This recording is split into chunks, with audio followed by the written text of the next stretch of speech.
Hi there, welcome to this quick video where I'm going to show you how you can sign up to the OpenExO community at openexo.com. Click on the sign up button in the top right hand corner and that will bring you to the sign up page.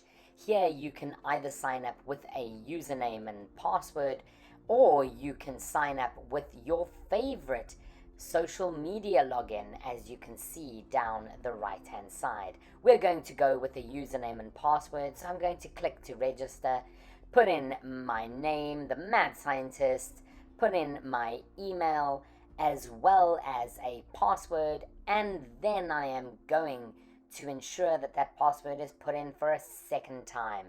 And then all I need to do is click sign up, and once I sign up, that will pop up a authorization pop-up.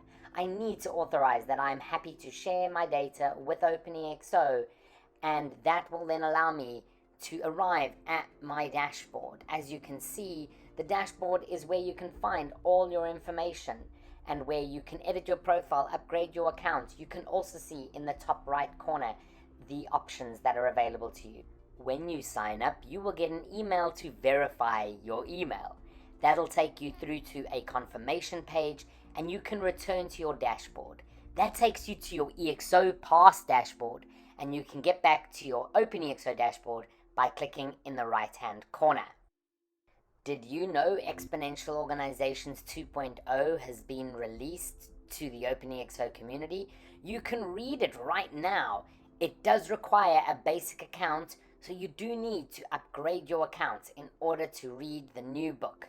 And that's so simple. Just click on upgrade account and then choose the basic account, and you can start reading Exponential Organizations 2.0. Let's head on back to our account dashboard so that we can update our profile to make sure it is up to date. But that won't be in this video.